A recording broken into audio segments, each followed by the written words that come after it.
The government shutdown now in its 13th day, and even on this federal holiday, worries over how it's affecting people's lives continue to linger. Some lawmakers now warning the situation could get worse if Congress can't reach an agreement soon. Federal employees remain furloughed without pay, and programs across the country are on hold, from national parks with limited services to questions over rising health insurance rates.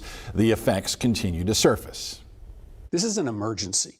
In about a month, premiums are going to go up by 75%. I cannot snap my fingers and go in a back room with Chuck Schumer and say, oh, here's the magic fix for it. It's not how it's going to work.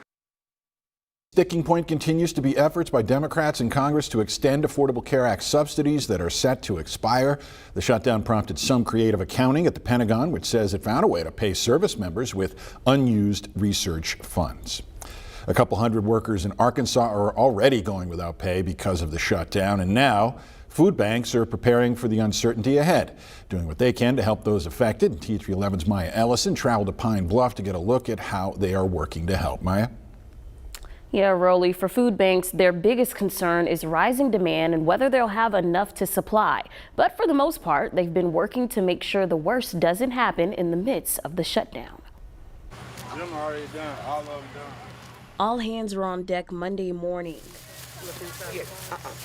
hoping to help those affected by the government shutdown. I want everybody. I don't want no one to go without no food. It's not fair for us to go home with groceries, but they don't have anything. That's Deborah Strickland Allen, founder of First Ward Living Grace Food Pantry in Pine Bluff. She and her team spent the morning filling boxes for those in need of assistance. They sent a truck down here this morning with good items for the people, good items. Frozen dinners, they have chicken, they have ground chuck, they have ground beef, they have onion. The items you see were provided through the Arkansas Food Bank. Allen says they wanted to make sure everyone was taken care of. They just pull up here at the church parking lot and they'll load them up. They'll load them up.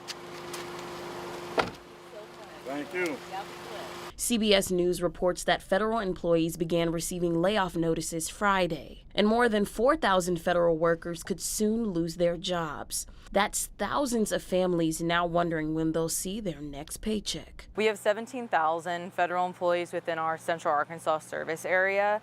With that, if they're the sole breadwinner for the family, that means that entire family now is going to be wondering where their next meal is coming from. Claire Tiffin with the Arkansas Food Bank says the shutdown not only leaves employees in a bind, but the food bank feeling the effects as well. I would say the biggest concern is a long shutdown. SNAP, WIC, all the USDA product is good through October.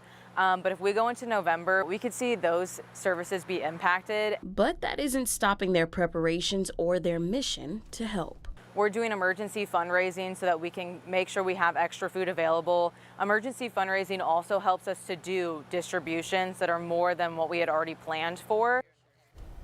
And Tiffin tells me the Arkansas Food Bank is already planning another food giveaway. You can visit thv11.com to learn more about how to get assistance or donate. All right, Maya, thank you. Of course, the Senate in Washington is expected to vote on spending bills tomorrow, but there's been no movement in the positions of the Democratic or Republican leaders at this point.